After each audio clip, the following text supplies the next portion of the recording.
I find it really hard to believe that it's been 11 years since Disney Infinity 1.0 came out. I'm so old now. Except on the Wii U eShop it's been 10 years, but that's besides the point. Today I wanted to discuss the 6 playset games that were available for the first Disney Infinity, as well as the 29 individual characters you could get. So this video will be broken up into 2 sections. We'll have the playsets along with the characters you could get to use within the playsets, and then a special section for the characters who did not have their own playsets. So just for reference, I've been playing this on my PC, so this is the Disney Infinity 1.0 Gold Edition that came out on Steam in 2016. This meant I could buy the game and then not have to buy any of the figures, the base, the discs, anything like that. I could just play the game and switch characters whenever I wanted to. Now, before we go any further, now is your chance to subscribe. If you enjoy Disney content, old games, nostalgia, this is the perfect channel for you, so please hit that subscribe button as well as the bell for notifications. And we shall move on with the video. So first of all, I just want to give a quick shout out to the tutorial in this game. The intro and the tutorial are gorgeous, I have to say. Graphically, it looks amazing and it just sets the tone for the game really well. You start off as just this spark in space to create imagination, to build the world. And it's just such a cool little intro to the game. It takes you through some of the worlds, you meet some of the characters. It's just a really cool introduction to Disney Infinity as a whole. And it's the perfect length as well, because I was playing this and I thought, God, I hope this doesn't end really soon. It doesn't overstay its welcome. It's just the perfect length for an introduction tutorial to a video game. So I gotta hand it to Avalanche, well done. Okay, so first up I decided I was going to play the Incredibles playset. The Incredibles got representation from 5 different characters that were made into figures. We have Mr. Incredible, Mrs. Incredible, Violet, Dash, and Syndrome. Now, I really like how all 5 of these figures look in real life. They are all pretty cool and pretty nice to have on display. There is also a crystal version of Mr. Incredible that you could get, which was quite cool, but personally I wasn't so keen on the crystal releases. They should have done some rare reskins like Mr. Incredible's blue and black costume instead. That could have been cool. Anyway, this playset seems to be in an alternate timeline to the events seen in the actual Incredibles film, because obviously Syndrome dies at the end. So in this timeline, Syndrome rises up again to take over Metroville. Now, a little fun fact for you, it seems originally the story was going to feature the Underminer, as with the end of the first Incredibles, as he was in early concept art for Disney Infinity, but he was scrapped, most likely to include Syndrome as a playable character who's way more popular, which makes Disney more money. I had the Syndrome figure when I was a kid and he was one of my favourite characters to play as in the game. He's just very cool. Now, for the most part, in the Incredibles playset, gameplay consists of 3 different things. Fighting Omnidroids, saving civilians, and putting out fires. That's pretty much it. There is a bit more to it than that, but for the most part your missions will consist of these things. Now, traversing around the world starts off quite slow. You first get Mr. Incredible's car after you complete the first section. Eventually you'll unlock other ways of traversal, like helicopters, gliders. If you have Dash, you can get his super speed. It's all pretty cool, I have to say. It's just a shame it starts off feeling slow. Every character in this game feels like they run quite slowly, I'm not gonna lie. And that's the same across the board, not just in the Incredibles. Now, scattered throughout the world are a bunch of collectibles, and you know me, I love collectibles in my video games, so this was right up my street. There are capsules around that have items in that you can use in the toy box mode, which is essentially a giant sandbox, which we'll get to later. There are coins to collect to buy things within the world. There are chests that are scattered around that can only be opened by certain characters, so at the time, if you didn't have all the characters purchased, you could not 100% open everything in the game. As well as these chests, there are also missions exclusive to each of the characters, such as running with Dash and stuff like that, but you do have to have all the characters to be able to 100% each playset. However, if you're playing the Gold Edition on Steam like I am, that's not a problem at all because you can just switch out whenever you want. Anyway, the level design here is pretty good. I love how they've translated Metroville into the game. It looks really nice. Considering this game launched in 2013, graphically, I love the colours, it looks great. I'm not so fond of some of the character models. I think Mr. Incredible looks a bit clunky. Some of them do look a bit strange in this game, but the world around them does look fantastic. Anyway, that pretty much takes me to the end of the Incredibles playset. If I had to sum it up, I'd say the figures are great, the character choice is pretty good, it's a shame there's no Frozone, I have to say. The level and world design are great, it's just a shame the missions are a bit repetitive, but you're probably going to hear me say that a lot throughout this video, so that's going to get repetitive as well. Okay, so next up we have Monsters University, and I emphasize this is Monsters University, not Monsters Inc. Now, initially when I went into this I thought, oh, really, Monsters University, not Inc. But when you actually play it, it's pretty good, I'm not gonna lie. In fact, out of the original 6 playsets, I'd say this is definitely one of the better ones. Anyway, Monsters University gets represented by 3 different figures that you could buy. Sully obviously came with the base game, and then you could get Mike and Randy, or Randall if you're a Monsters Inc. fan. And to be honest, the figures are alright, the Mike and Randy ones are pretty good. I found the Sully one to be really poorly made when I got it with the base set. In fact, it broke quite easily, I remember having to super glue it back to the base. But they all look nice. Now, much like the Monsters University film, the main consensus of the Monsters University playset is an American college campus frat kind of experience. The Monsters University students come up against the FearTech campus students in an intense battle that consists of pranks, vandalism, some kidnapping as well, standard Disney stuff really. Anyway, whilst there is combat like there is of course in the Incredibles playset, this game does have a bit more emphasis on exploration, platforming, and some stealth as well, because you have to sneak up on the FearTech students to scare them. Now again, I have to say the movement just feels so slow at first, and it takes a while before you get any other way of traversal. You are just stuck walking until a good hour in when you unlock the beastly bicycle. And I have to say, travelling around on the beastly bicycle is a lot of fun. There's a very simple trick system, you can grind on ledges, there's ramps you can go up, you get boosts from pulling off tricks. It's actually pretty cool, I'm not gonna lie. I spent way more time doing that than doing anything else in the whole playset. This playset also introduces the toilet paper launcher and a paintball gun, and I have to say, one thing I wasn't too keen on, and I think this is across the board in the whole of Disney Infinity, is the locking on system and aiming is a little bit janky. I found it a bit hit or miss really, and it was more miss than hit, especially the toilet paper launcher. But this didn't really affect my enjoyment too much, it was just a little bit irritating. Anyway, the Monsters University playset is broken up into 3 main areas as well as the Scream tunnels. You've got Monsters University, FearTech, and Frat Row. And I have to say, they all look pretty good. They all capture the vibe of the film and the overall campus of a college quite well.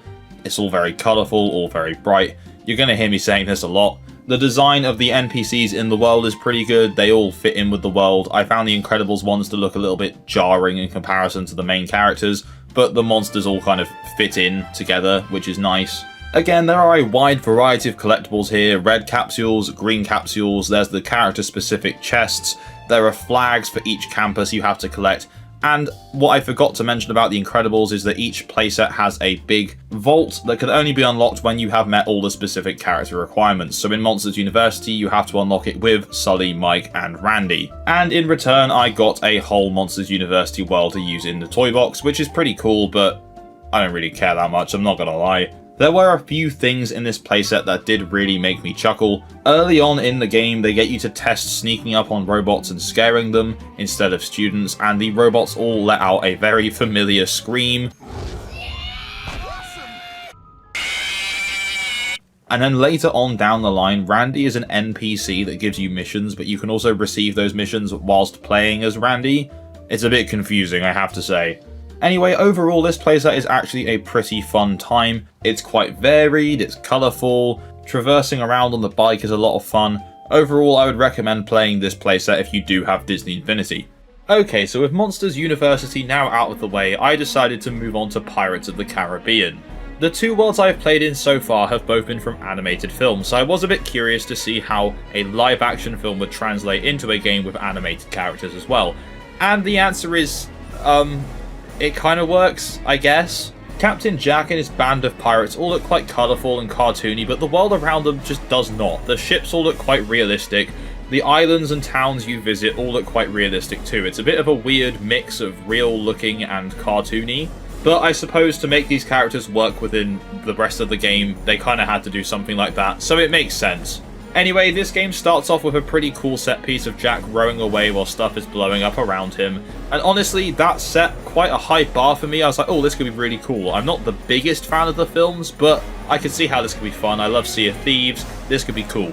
No. It's just average. But anyway, the Pirates of the Caribbean franchise is represented by 3 different figures. You have Captain Jack, Barbossa, and Davy Jones. Now, I do think they could have represented this a little bit more, maybe with just one more figure, or by swapping out one of the 2 villains and giving us either Will or Elizabeth, but hey-ho, that's just me. I suppose not that long before Disney Infinity came out, we had Pirates of the Caribbean 4 on Stranger Tides, which didn't have Orlando Bloom or Keira Knightley, so I guess it makes sense that the characters weren't in the game.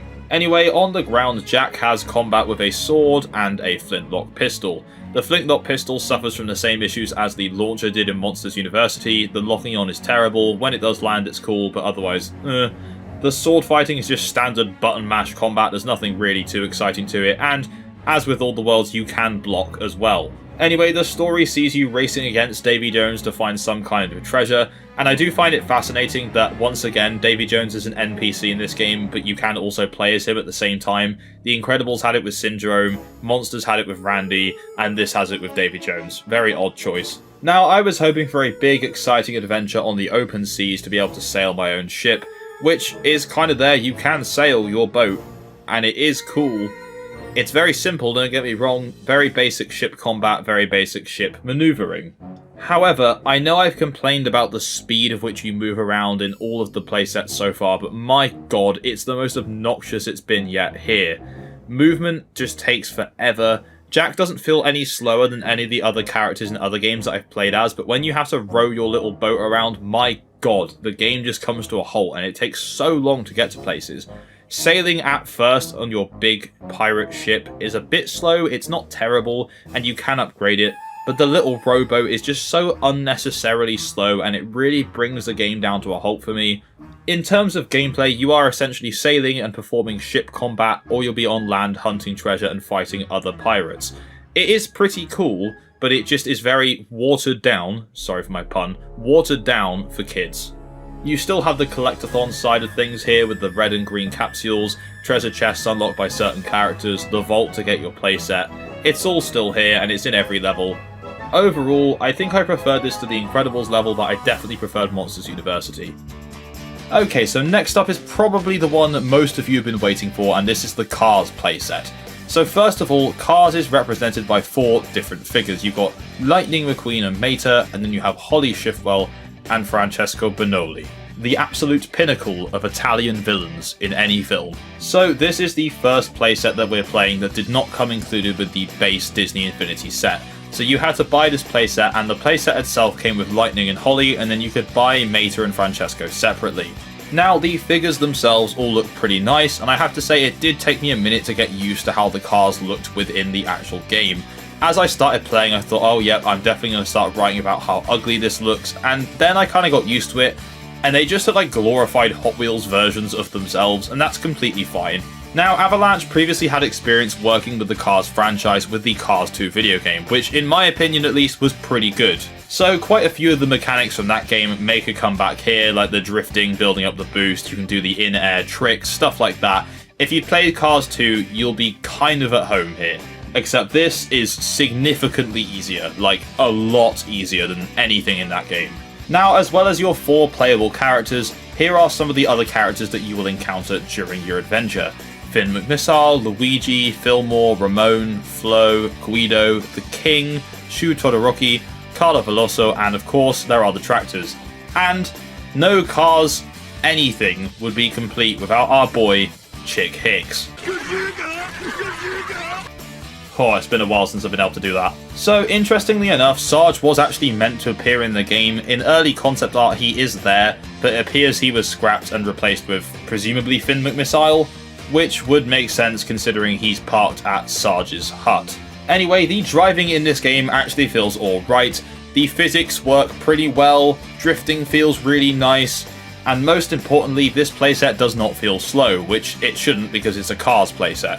However, it does not take long before you unlock turbo boosting as well, and you can get that upgraded. Most of your time in the Cars playset will be spent racing, but there are other missions like finding characters, clearing debris, rounding up tractors, and towing other vehicles. It's all fairly standard Cars stuff that we have seen before, but in the context of Disney Infinity it is slightly different, and it works pretty well, I have to say. Now, again, it does get quite repetitive, but As someone who is a fan of the Cars series, I did really enjoy this playset and I definitely will be going back to play some more. Radiator Springs looks pretty good in this game, I have to say. I think it has been built and looked better in previous early Cars THQ games, but I think here it does work very well, and the building customization, as with all the other levels, is very cool. Some of the combat from the Cars 2 game does actually come across here, as there are a couple of machine gun and missile challenges, although this is the only level that doesn't have any actual enemies to shoot, so I guess they didn't want to double down on the car murdering they'd done in the previous game.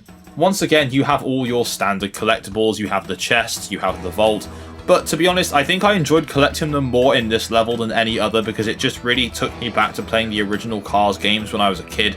You know, going around, collecting all the lightning bolts and all that. It just really took me back and it was quite a good time.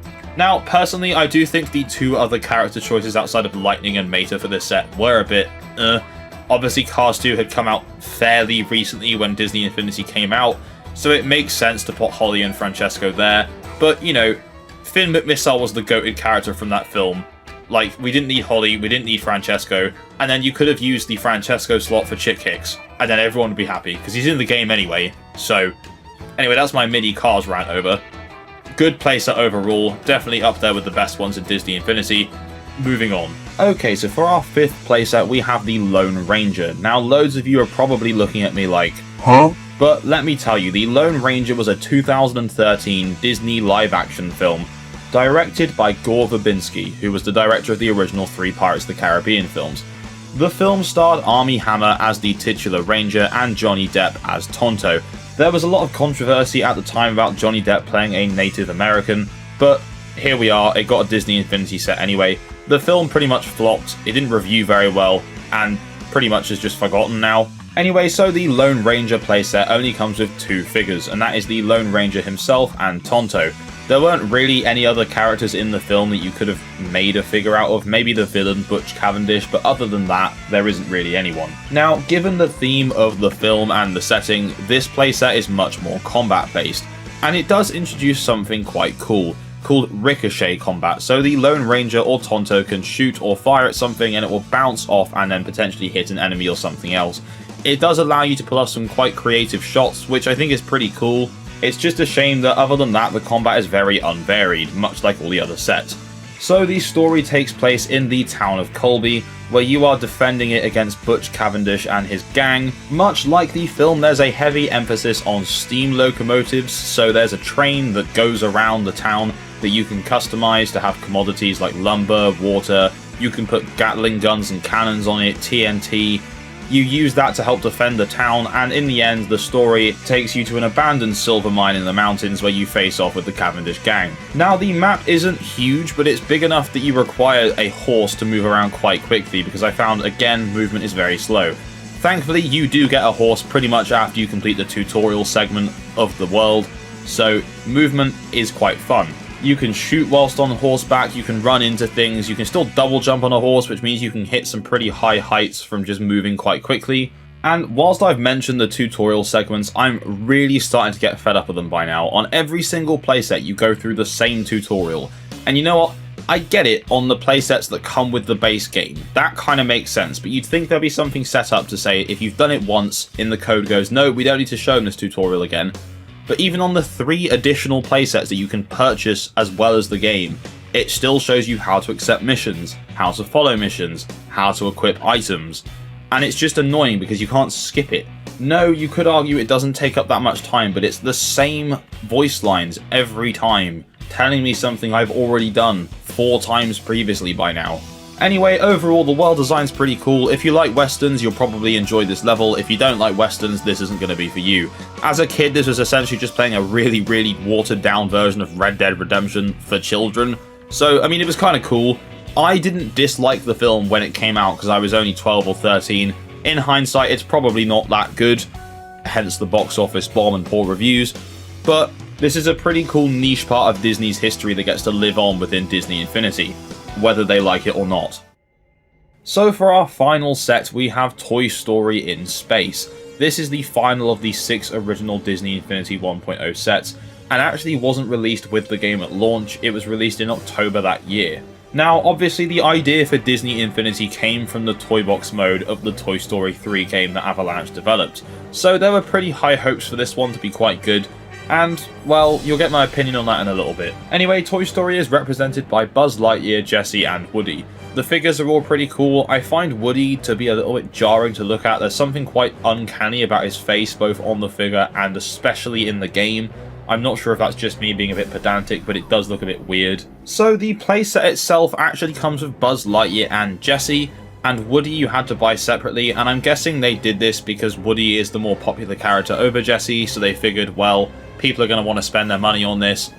Smart move, Disney, because it probably worked. Now, I found this playset to be a bit of a mixed bag. Graphically, it looks amazing. I like the setting of the alien planet and the toys being on there, but the primary focus of most of this game is base building, and the base building is just kind of boring. You just go around, smash some crates to collect the resources, put up the building, use it once or twice for a couple of missions, and move on. So yeah, it's not an ideal setup for this playset, but the world exploration in this playset makes up for that, for sure. There's a lot of very cool platforming, some cool hidden secrets you can find smashing through caves. You have to go and explore the volcano a bit later on with Ham, and that part was just so much more exciting than the rest of the game. It kept me playing for a lot longer afterwards. Most of the plot of the early game is the volcano is going to erupt and you have to keep the alien and their home safe. So when you go to explore this volcano with Ham, it's about to erupt, so you have to stop it from erupting as well as exploring the area. It's all very cool, very frantic, and I was very impressed with what I played. Parts of this playset do feel like they had a bit more work put into them compared to some of the others. It just feels a lot more creative and less safe than the other 5 playsets do. Obviously, the other 5 playsets work within the context of the franchises they're in, and it would have been a bit weird to put the Lone Ranger in space or send Johnny Depp's Captain Jack to, like, hell or something like that. But pretty much all 5 of the other playsets are exactly as you would expect. This playset also features some pretty cool methods of traversing. You can get Bullseye quite early on, and by god is that horse quite fast. He makes platforming much more fun because there's specific segments that you can platform designed to ride Bullseye across. You can also get Buzz Lightyear's jetpack. It's not quite as cool as you'd think. It's very hard to control because you can't go up and down. You can just go at the level you're currently flying at. And if you're landing on a small platform with edges, you're probably going to fall off. But it's still pretty cool to fly around. Now, at the end of the day, if you're a creative person, the main reason you're probably playing any of these playsets is to unlock the stuff to use in the toy box mode. Now, I'm not going to focus too heavily on the toy box mode today, because if you guys want to see more about that, we can cover some of the many Disney Easter eggs and franchises included from the discs and everything else that comes with Toy Box. Anyway, the Toy Story playset is just overall quite a mixed bag. It has some really fun moments, some cool methods of traversal, but the base building kind of lets it down for me. If you're into that kind of thing, that's cool, I'm glad you like it, but for me, I just found it to be quite slow and very repetitive because you have to just do the same thing to unlock all the buildings. Literally, collect some boxes, open them, build the building, put some more floor down, collect some more boxes, build the next building. It's all very repetitive, and I don't know, it wasn't for me. Anyway, so that's our final playset, but now let's take a look at the additional characters in the game that do not have playsets. Some of these additional characters do have adventures within Disney Infinity, which are like small levels focused on this specific character's franchise. Now, the PC version has some of these cut out, but we still have ones with Jack Skellington from The Nightmare Before Christmas. There's a Wreck-It Ralph one as well, which is pretty cool. But anyway, I'm just going to go through each of the characters. So the first character I looked at was the Pumpkin King himself, Jack Skellington. Now, I'm a huge fan of the Nightmare Before Christmas film and just everything about it, so it's really cool to see him included in a Disney Infinity game, although it is a shame we didn't get a fully fledged world. However, I can forgive them because we do get that in Kingdom Hearts. Anyway, the figure's pretty cool. He looks very cool in-game. He doesn't look too disproportionate and doesn't look a bit blocky like some of the other characters do, which is nice. Anyway, so next up we have Sorcerer Mickey. Now, in the opening tutorial, you do get to very briefly play as Sorcerer Mickey, kind of, but it's very nice to actually properly get to do this. The figure is very nice, and if you're a big fan of Fantasia, it's a very cool collectible to have. I do physically have one myself, but I do really want to get the crystallized one as well. In the game, I think Mickey is actually a little bit too small. Like, I know he's a mouse, but he's never really shown as being tiny in many animations or films, but in this game particularly, he is very small. In fact, he's like the same height as Phineas from Phineas and Ferb, and Phineas is a small boy, so make that make sense. He has a very cool little moveset featuring fireworks and the brooms from Fantasia, which is pretty cool. But again, a lot of these characters, it's just a shame they didn't have their own fully fledged worlds. But I understand why the worlds that got chosen did, because they were all quite big at the time of the game coming out. Okay, so next up we have Rapunzel from Tangled. Now this is a film that I'm surprised didn't get its own world, because it was quite big around the time when Disney Infinity came out, and you very easily could have had figures for Flynn Rider as well. But I am grateful we got some kind of representation. Now it's very cool that Mandy Moore actually voices Rapunzel in this game like she did in the film, which I think is always a nice touch when you can actually hear the original voice actor in the game.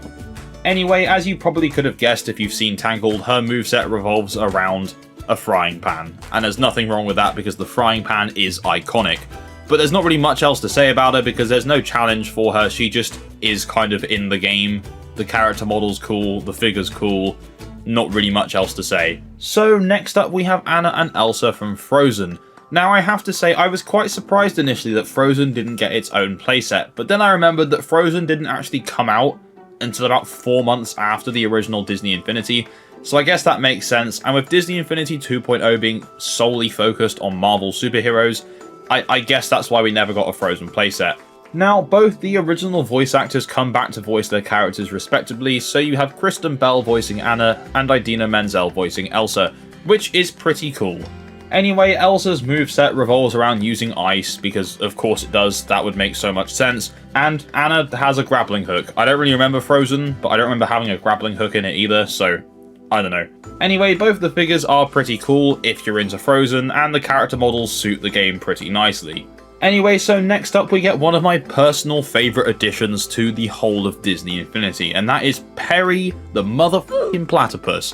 What an absolute legend.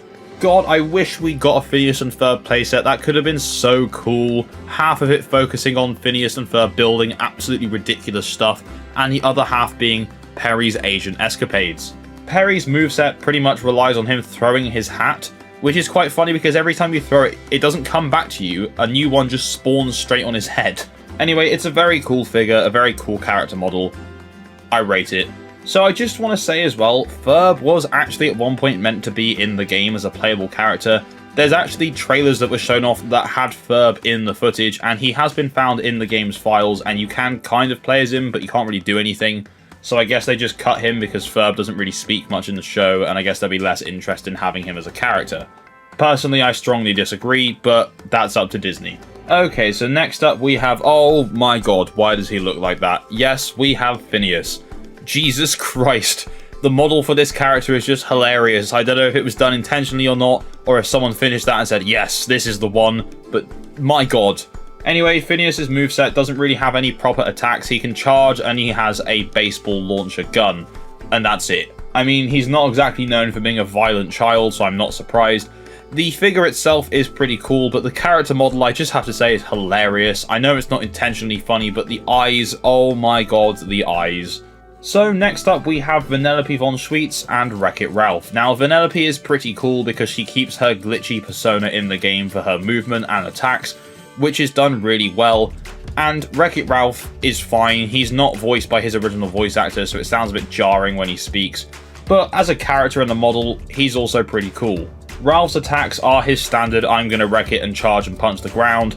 And he can also throw these cherry bombs, which have a very cool 16-bit era explosion when they land. That is a very nice touch, I have to say. And like I mentioned previously, there is an adventure for Wreck-It Ralph in the game. And that takes us to the end of the additional characters in Disney Infinity. Now, I did mention briefly there are some additional characters that are just crystal variants of their already original models. And there are a few of these, they are pretty cool, but I'm not going to talk about these today because I'm just talking about the actual playsets and characters. Disney Infinity overall has just really reminded me of a much simpler time where games didn't have to be hyper-realistic and absolutely enormous, they could just be fun and colourful. Yes, this game is shockingly easy, but you aren't playing it really for the difficulty, you're playing it for the fun of having these Disney characters. And for me, I was playing it to play with a friend or with my sibling. It's all just for fun. And really, this game was built off of the toy box from Toy Story 3, so the main focus of Disney Infinity is the toy box. It's not on the playsets. After the success of the original Disney Infinity, Disney remembered how much they loved making money. Hello, I like money. So a little over a year later, Disney Infinity 2.0 was unleashed upon the world. The game was once again developed by Avalanche Software, with Heavy Iron Studios handling the Windows, iOS and Android ports. Today we will be focusing on the main version of the game, so not the mobile ports, although there's definitely some interesting content to be found there. So today we will be looking at the 3 playsets, as well as the 4 toy box adventures, as well as any additional characters. Now before we go any further, now is the perfect chance for you to subscribe.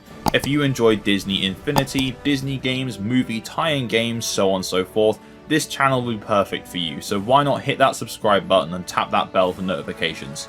So without further ado, let's start off with the base playset, and that is the Avengers. Now I'm just going to start off by saying, if you didn't enjoy the more combat focused levels in the first Disney Infinity, so like The Incredibles, this game probably isn't for you, because most of Disney Infinity 2.0 is superhero based combat. Anyway, so the Avengers playset is more based off of the Avengers Assemble TV show that aired on Disney XD here in the UK. It was a cartoon designed to capitalise off the success of the first Avengers film. That is made abundantly clear here in this playset, because the villain of the playset is Loki, who is of course the villain of the first Avengers film. Joining Loki is a slightly lesser known villain called MODOK, who has turned into the complete laughingstock of the Ant-Man franchise. My name is Darren, and I am not a dick!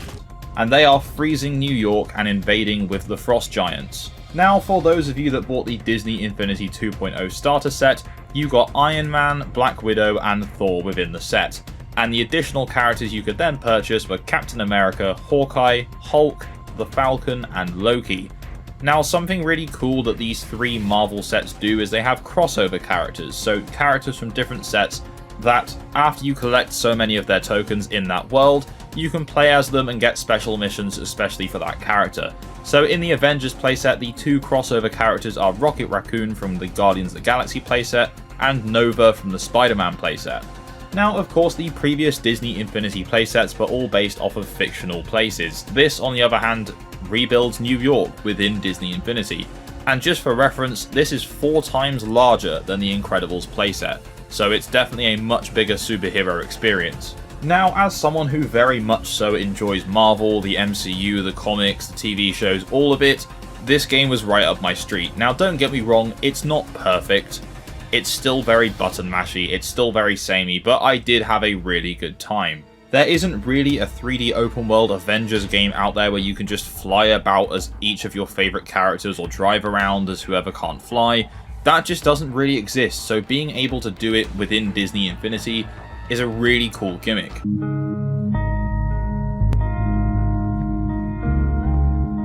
And to add to the immersion, if you are a big fan of the Avengers Assemble TV show, pretty much all of the Avengers from the show have their voice actors in this game as well. And on top of that, Samuel L. Jackson comes back to voice Nick Fury. Just a fun little fact for you, Yuri Lowenthal is the voice of the toy box narrator in this game, and he actually goes on to voice Spider-Man in the PlayStation Spider-Man series. I just thought that was pretty cool.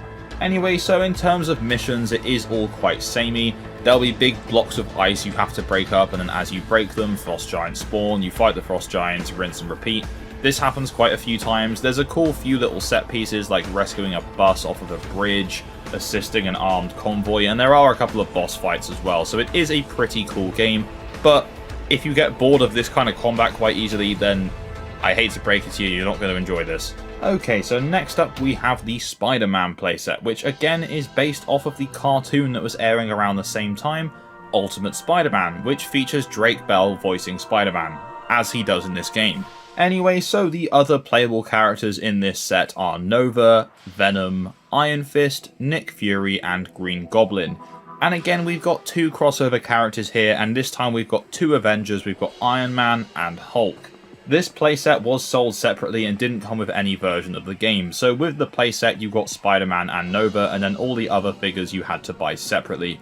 Now, before I actually talk about the playset itself, I do just have to say how horrendous the design for Green Goblin in this era of Spider-Man was. Holy God, what are you showing me? His head. Come on. I really don't like this Green Goblin. Give us Willem Dafoe Green Goblin, because this version just isn't it. The figure's naff, and the design in the cartoon and this game was just rubbish as well. Now, rants aside, it's very, very nice to get a figure for Venom. That's very cool, and I'm pretty sure this figure sold very well, because Disney did not expect it to do as well as it did. Anyway, so the story of this playset sees Green Goblin and Mysterio holding Venom hostage and testing on him, and then they unleash symbiotes across the city. So Spider-Man, Nova, Iron Fist, along with Nick Fury, team up with Venom to stop these symbiotes. The playset starts with a tutorial, which none of us actually needed because we've all played the game by this point, but I do have to give credit to this tutorial because it was a very cool set of set pieces with Mysterio. And it's nice to see a Mysterio that actually has powers and isn't just using garbage drones like in Spider-Man Far From Home, but that's besides the point. It was just a pretty cool intro to the game. Now, my biggest fear going into this playset was how was Spider-Man going to feel to control in terms of swinging. And it's fine, it's better than I thought it was going to be, I'll say that. It's not quite on par with our current run of Spider-Man games on the PlayStation, but it is better than some that we've seen in previous games.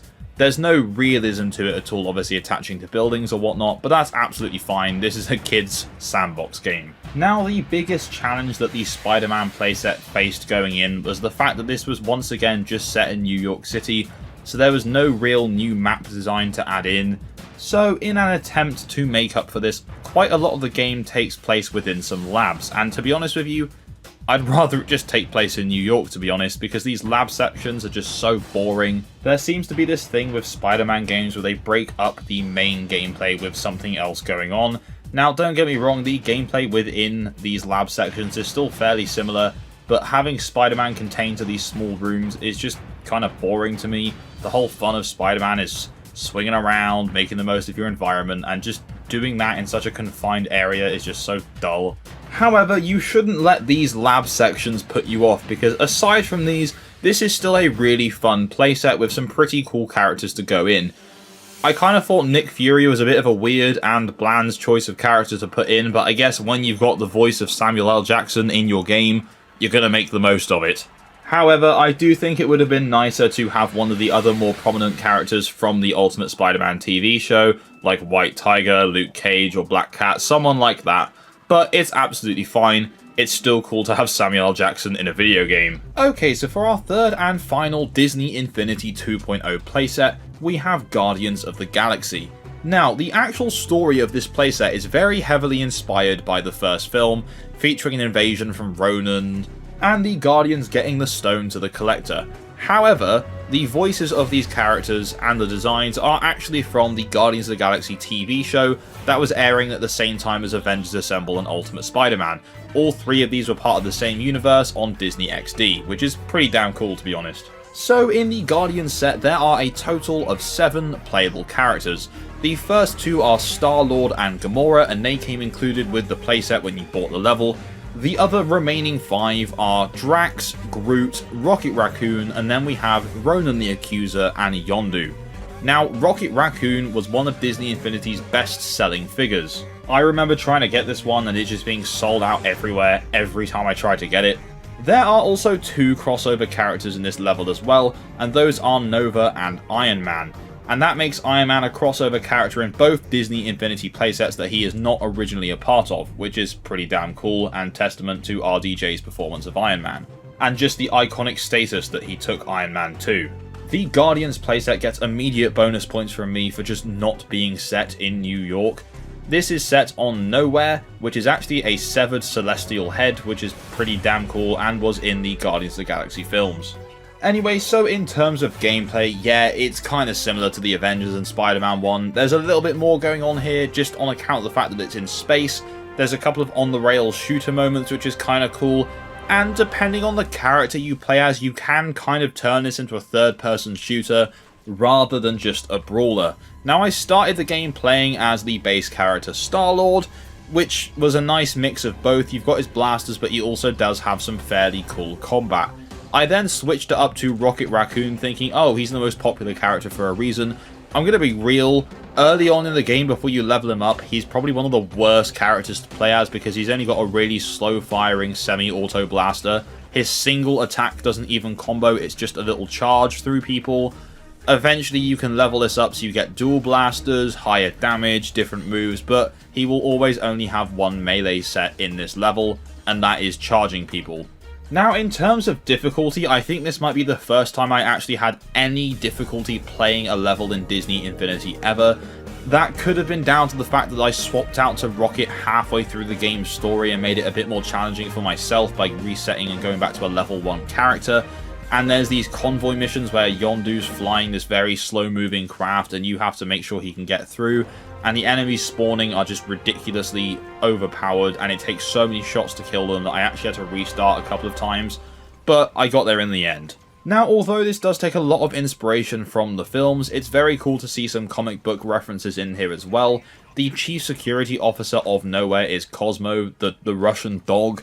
Don't get me wrong, Cosmo does eventually appear in Guardians 3, but this didn't come out for a long time after this game. Again, the character design is kind of a mixed bag. Some of them look really good. Cosmo looks really weird. I don't know what it is about him, he just looks odd. The same with Drax, his arm movements are just a bit strange. He's closer resembling his comic book counterpart rather than the movie, but just the actual design of the figure itself is just a bit But needless to say, some slightly poor design does not stop this playset from being a pretty good time. If you are a big Guardians fan, don't get me wrong, there's already a really good Guardians of the Galaxy game now, but this is definitely still worth checking out. Personally, I would say this is probably my favourite playset out of the 3 Marvel ones for Disney Infinity 2.0. They're all pretty good, but I think this one just takes the win by just a small margin. Okay, so next up we have 4 toy box games. Now, toy box games are a new thing to Disney Infinity 2.0. They're little smaller levels featured around different characters and themes, which is pretty damn cool. Now, the biggest shame of the toy box games in 2.0 is that there are only 4 of them, and 2 of them are Marvel related, which I have to say is quite disappointing because you added characters from Tron and Big Hero 6. They both could have easily had their own toy box games rather than there being another Guardians level and another Avengers level. We didn't need them. Anyway, so the first toy box level I played was Escape from the Kiln, which is like the prison in Guardians of the Galaxy. This turns the game into a kind of semi-top-down dungeon crawler combat game, which is pretty cool. It took a little bit of getting used to because the camera is unnecessarily sensitive and a bit awkward to control. It introduces the sidekick gimmick, and the sidekicks are all those little figures from the first Disney Infinity game, but you can go through, collect loot for them, upgrade their armor, upgrade their weaponry, and their ability to find more loot. Honestly, when I first started playing this, I thought, oh god, this isn't going to be for me, but then I kept playing and I actually started to enjoy it quite a lot. It was a nice change up from the generic Disney Infinity gameplay I'd experienced up until that point. Don't get me wrong, it's still quite a lot of the same combat, just from a different perspective. But to have a dungeon crawling level in a Disney Infinity game, to me, just seemed very cool. Anyway, so Escape from the Kiln had set the bar fairly high for me, so next I moved on to Brave Forest Siege, which of course is about the Disney film Brave. This is the first level in 2.0 that I had played that wasn't themed around Marvel characters, so it was nice to get to play as someone from outside the Marvel universe. The only Brave figure in the game is Merida herself, which is absolutely no problem at all, because I'd honestly be hard-pressed to tell you another character from that film they could have justifiably made a figure out of that would have sold at all. Anyway, so I was expecting something cool, something Brave-themed, and don't get me wrong, the level is Brave-themed, but it's literally just a reskin of Escape from the Kiln. It's another dungeon crawler with a sidekick, and you work your way through the levels, getting keys, getting loot, and leaving, and that's it.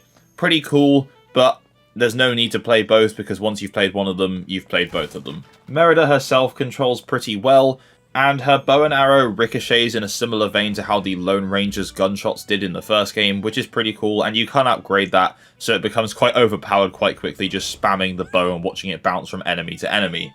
Anyway, I didn't play loads and loads of this because, as I said, it was exactly the same as Escape from the Kiln. So, with slightly lower hopes than I'd had previously, I moved on to the next toy box game, which is Assault on Asgard. So you can play as any of the Avengers for this level, but I chose to play as Thor, A, because it's on Asgard, and B, because I'd already played as him loads in the Avengers playset, so I'd already earned a load of XP and upgraded his skill tree quite a lot. Now again, I was very pleasantly surprised with this level, as it turns out to be a tower defense game, which again is probably one of the last genres I would have expected to have seen in a Disney Infinity game. You can place turrets and traps and so on and so forth, and the enemies will come from different directions, and you have to guard Asgard from the Frost Giants. You can fly around, do all your usual combat. It's not top-down, it's just standard third-person combat that we've come to see from Disney Infinity, but the tower defense part is pretty cool. There's also those little minifigure AIs going around, and you can also rescue them for extra points and loot, which is pretty cool. Now, I didn't play all of the levels of Assault on Asgard, but of all the ones I played, they were all 10 wave levels, which is perfect. They don't overstay their welcome, it lasts the right amount of time. It's about 10 to 15 minutes depending on how quickly you clear the waves. Overall, it's a pretty good idea, fairly decent design, and to be honest, for all these toybox games, it's a nice way to be able to level up your characters outside of the playset, or in the generic toy box. Anyway, so again, I was riding on the highs of Assault on Asgard, so I moved on to the fourth and final of the toy box games, and that is Stitch's Tropical Rescue.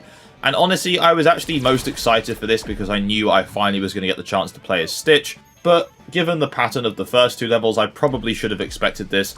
This is another tower defense game, exactly the same as Assault on Asgard, except this time you play as Stitch, or you can choose one of the many other outside of Marvel standard Disney characters like Donald Duck or Merida or Aladdin, so on and so forth.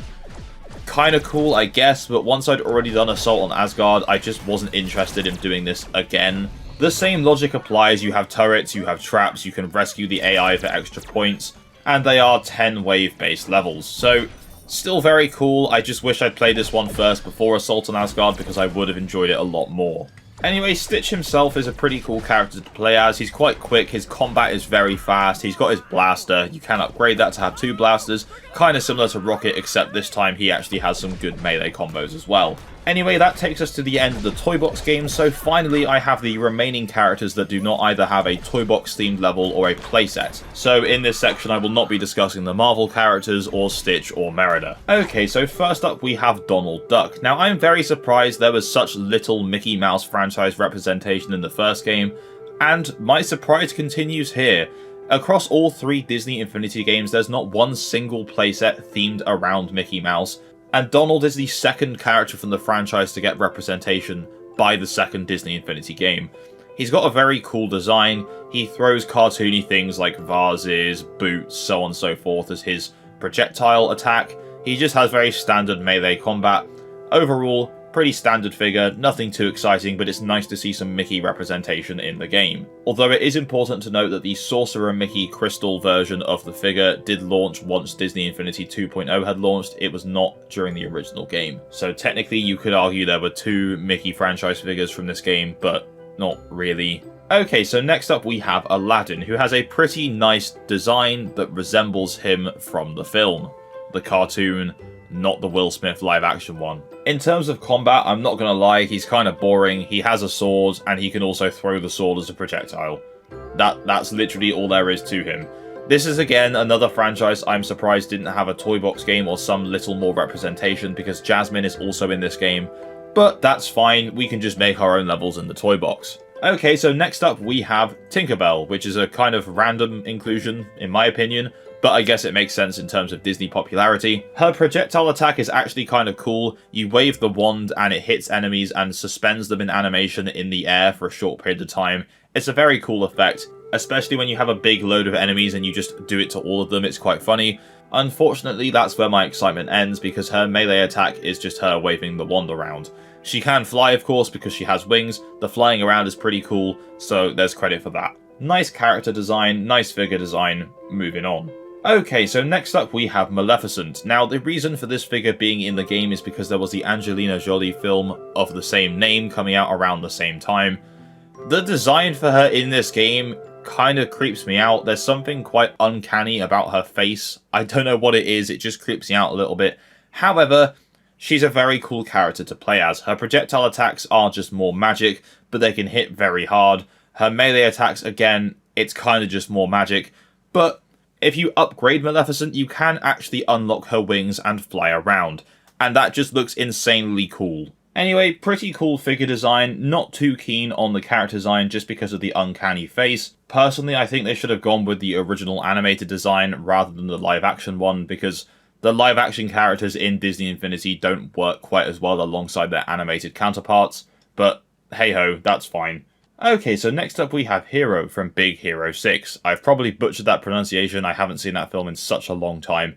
Anyway, insanely cool figure and character design, I have to say. Some of the most creative attacks and projectile shots I've seen in the game. Although I guess you couldn't really describe it as a projectile because you just ride the glitchy wave and it's so cool.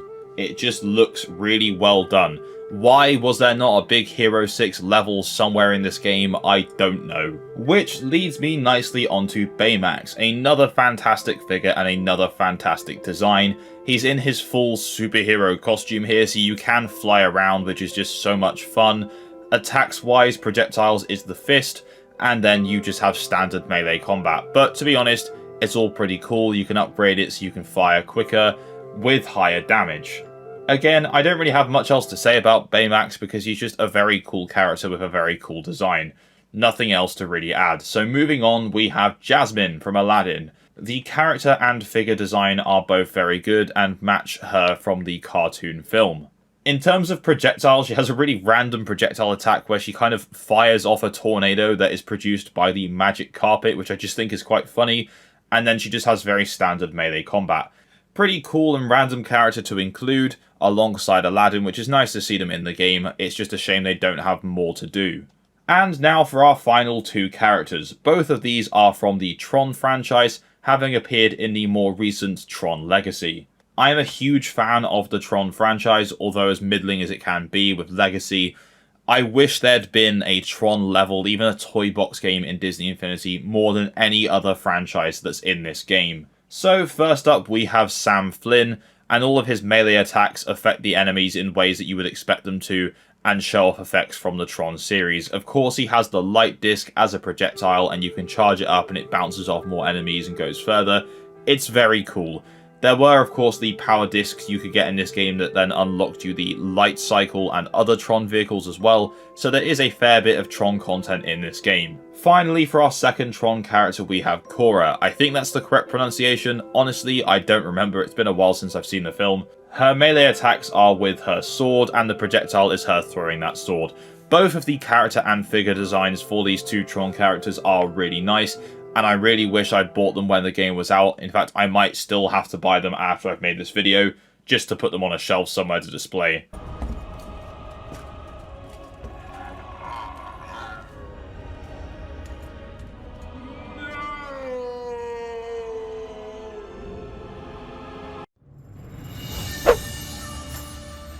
Okay, yes, here's my Disney Infinity 3.0 video.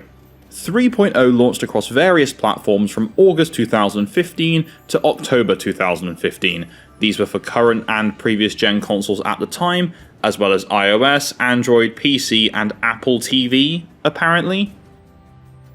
Now, this was primarily developed again by Avalanche Studios, but they did have help from various other studios to work on playsets and new combat mechanics.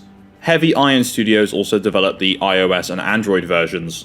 Now, I'm sorry it's taken me so long to get to 3.0, so just as a reminder, as it's been so long, this is how the video will work. We'll look at the playsets that were released for 3.0, and then we'll look at some additional content from the game. Well then, let's get into it. So obviously 3.0's big gimmick was the inclusion of Star Wars, and by God does it do it very well. We'll go through the 3 Star Wars playsets in chronological order, and thankfully, the first of these was included in the starter set. Welcome to Twilight of the Republic. This playset is based on the Star Wars The Clone Wars animated series, and as well, of course, the prequel trilogy. This playset launched as the starter pack and featured Anakin and Ahsoka, and then you could purchase Obi-Wan, Darth Maul, and Yoda separately. Now, a feature that was introduced in 2.0 was collecting little character tokens within each playset that allowed you to play as other characters from outside of that playset. And that continues here, so there's other Star Wars characters that you can unlock to play as in this playset. So the Twilight of the Republic playset sees you traversing across the galaxy to stop Darth Maul and the Separatists. Along the way you'll fight various different enemies, including General Grievous, which is pretty cool, and you'll go to 4 different planets, including Geonosis, Tatooine, Coruscant, and Naboo. I'm really sorry if I butchered any of those planet pronunciations.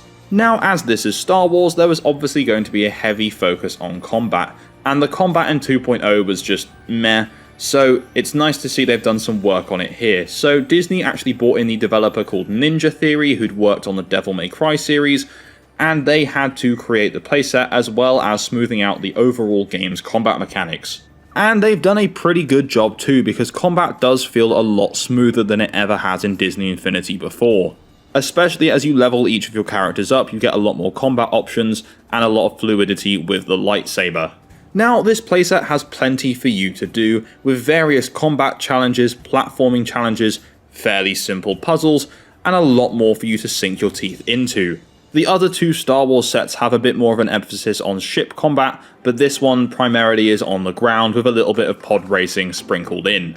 The boss fights are pretty cool, the General Grievous fight is good, the Darth Maul fight is pretty much exactly as it was in The Phantom Menace, which was perfect, so no complaints here.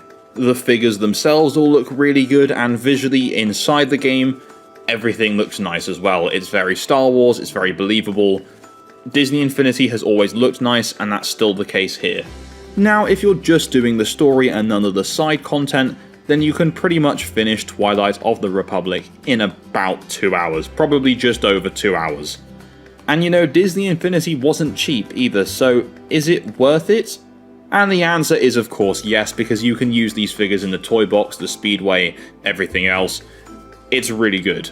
And for reference, the version of the game that you're seeing here is the Gold Edition on Steam, and I know there's missing content, but there are mods to put them back in.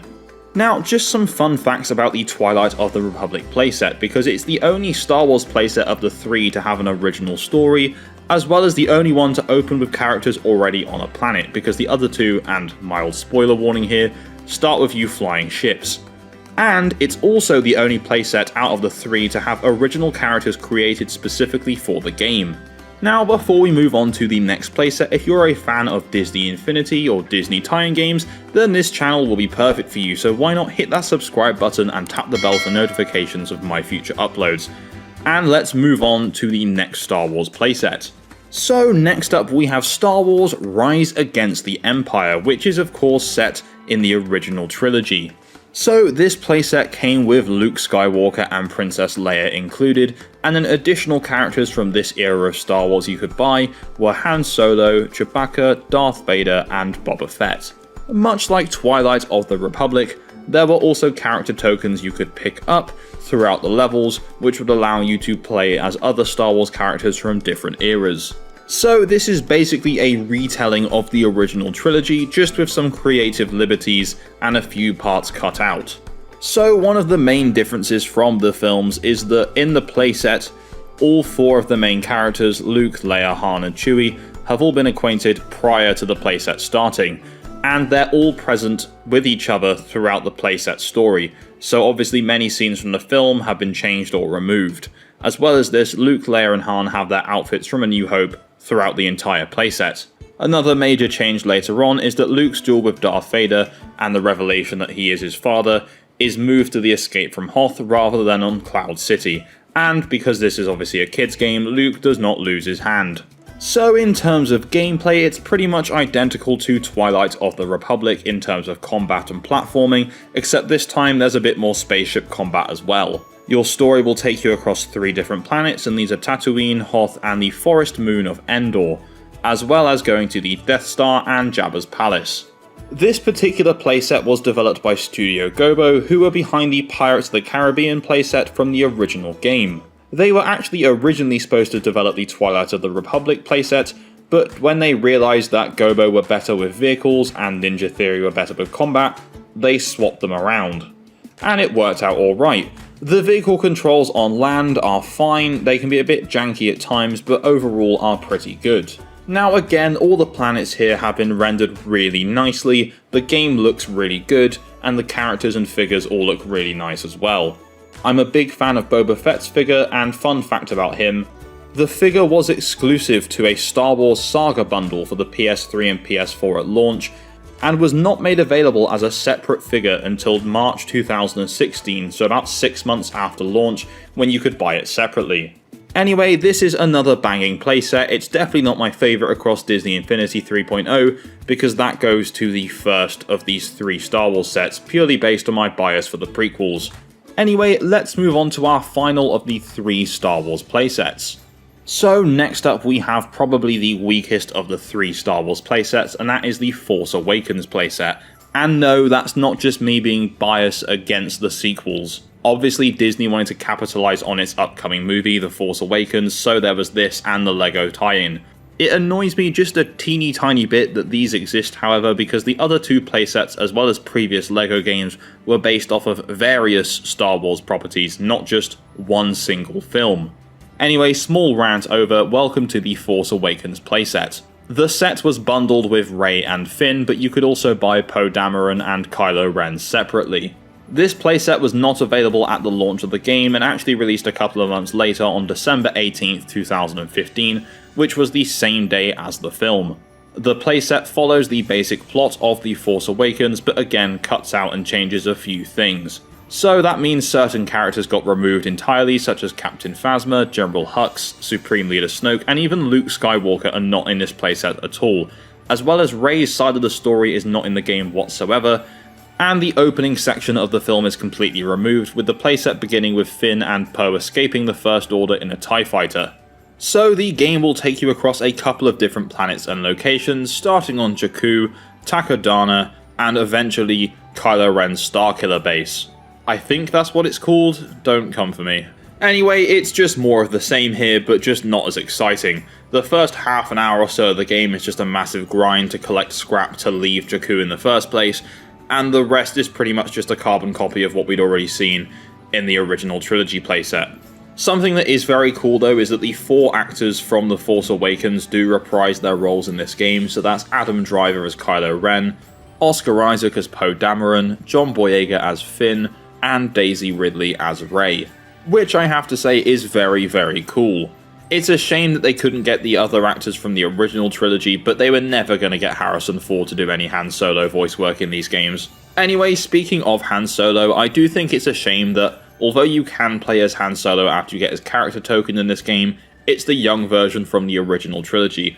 I think it would be cooler if you put the figure on and you got old Han Solo, because at the end of the day, that's what he is in this game and was in the film. So the playset has combat, platforming, vehicle mechanics, pretty much everything we've already seen, and it all still works really nicely here. It's just reused from previous playsets.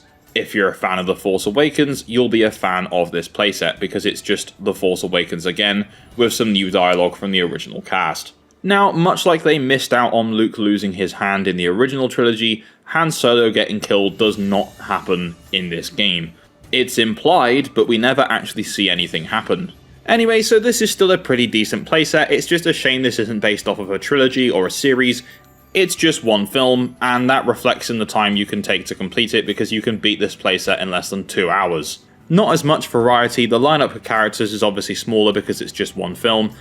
Overall, still fine, just not great. Okay, so next up we have the first of 2 non-Star Wars playsets that were available for Disney Infinity 3.0. And they are both Pixar playsets, so this is the Inside Out playset.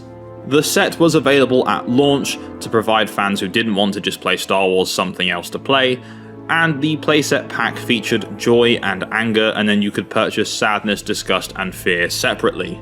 This playset is set after the events of the first film, with Riley, the human that the emotions live inside, has fallen asleep on the couch and she accidentally turns on a scary movie. This sends her subconsciousness into chaos, and the emotions have to set out to fix everything again. So this game obviously does not have a heavy emphasis on combat like the Star Wars levels do. There is a much bigger focus on platforming and puzzles, and it feels really good to control. There's a mix of 3D and 2.5D platforming, and the game has 29 different levels for you to play through. All 5 different emotions have different special abilities, so joy can glide, anger can run across the lava, fear can run fast, making disappearing platforms easier, sadness can stand on the disappearing platforms without them disappearing, and disgust can jump high off of those disappearing platforms. Now, you don't need to have all 5 of these characters to complete the game, they just make it a lot easier. Now, the bulk of your time in this game will be spent collecting balloons. The more balloons you get, the better score you get. There are hundreds darted throughout every level, and for 100% completion you will need to get every single balloon. There are also other collectibles such as idea bulbs and mind manual pages. And this is one of those playsets where yes, you can play it in single player, but it's much better to play this one in co-op. It's a lot more fun with someone else. And interestingly enough, the Inside Out playset is the only playset to have more playable female characters than playable male characters.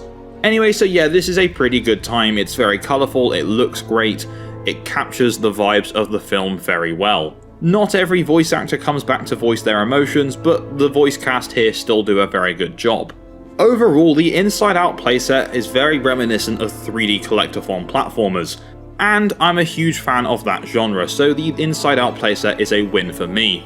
Anyway, this is a very well made and competent to play playset, but I don't really have much else to say about it, so let's move on to our 5th and final playset of Disney Infinity 3.0. So the 5th and final playset for Disney Infinity 3.0, as well as being the final ever playset released for Disney Infinity, is Finding Dory. The playset came with just one character, and that is Dory, and then you could purchase Nemo separately, which to be honest just screamed hungry for money at the end of Disney Infinity's lifespan, because they very easily could have just put Nemo in the playset pack, because every other playset typically came with 2 figures. Anyway, enough of that rant. What is the Finding Dory playset about? Well, it follows the plot of the film, and actually features a 2D side-scrolling gameplay style, which I guess kind of makes sense for this kind of game because we've got Echo the Dolphin, right?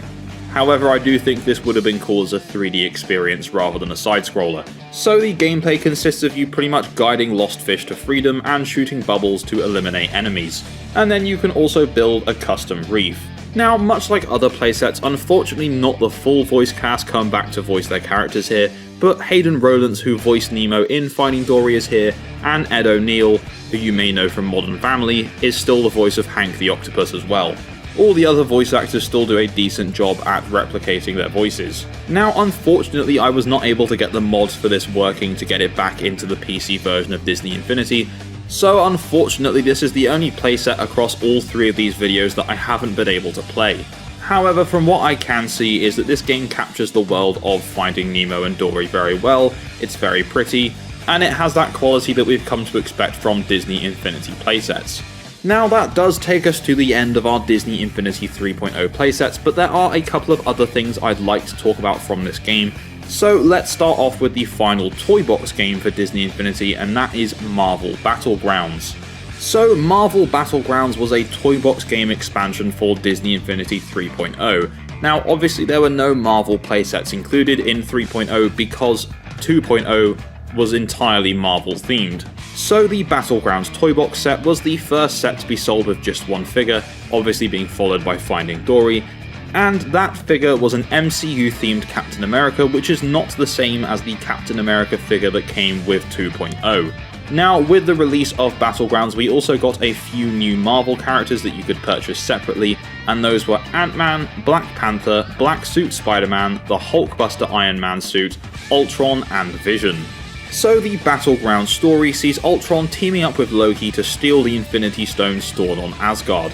Ultron and Loki create robotic replicas of the different Marvel characters and turn them against each other to distract them whilst they steal the stone. Eventually this will lead you to a fight with Ultron. So as well as having these new 3.0 Marvel characters, Battlegrounds was compatible with every single Marvel character released in 2.0 as well, so there's plenty of different options to choose from. The choice of new 3.0 Marvel characters does make sense. They've clearly been made to capitalize on the Marvel movies coming out at the time, such as Age of Ultron, Ant-Man, and the upcoming at the time, Captain America Civil War. All these new figures are very nice, but the absolute standout has to be the Hulkbuster Iron Man suit. Oh my god, it's such a cool figure. So interestingly enough, whilst this was the first set to only include one figure, it was also the first set to introduce 4-player co-op. So that's just wonderful, thanks a bunch Disney. But anyway, in terms of gameplay, this is an action brawler kind of game. There's nothing too exciting going on here, but the concept itself is the cool thing about it. In fact, had Disney Infinity not been shut down, I'm sure Marvel Battlegrounds could have been expanded upon greatly to include new and upcoming characters from the MCU releasing alongside, which would have been something very cool to see. Anyway, Battlegrounds was the only Toybox game developed for 3.0 and would be the last Toybox game developed for Disney Infinity across the board. It's a pretty decent time, but it's certainly a lot more fun if you have people to play it with. So the final feature of 3.0 I want to talk about today is the Box Speedway. This was a kart racing addition to 3.0, and the developers actually brought in Sumo Digital, the legends behind many different racing games, some of which we've actually looked at on the channel, to work on this mode. So Box Speedway had various different races and Grand Prix that you could partake in, with different engine sizes and difficulty. There were tracks from Wreck-It Ralph, Frozen, Big Hero 6, there was a lot of cool stuff going on here, and I have to give a lot of credit to Sumo Digital because you can see that their work on the Sonic and All-Stars Racing series and such other games has come into effect here. Don't get me wrong, there's still some slightly wonky physics from the main Disney Infinity engine anyway, but for the most part, it's a very fun addition to the game. Every character across all 3 Disney Infinities could be used here, and also, every single power disc that had a vehicle on could also be put into this to race with.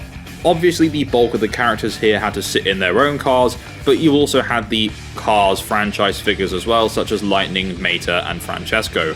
So in my original video, I actually completely forgot something else. I covered Box Speedway, but completely forgot Box Takeover. This was originally known as Villain Takeover, and was another Toybox game for Disney Infinity 3.0.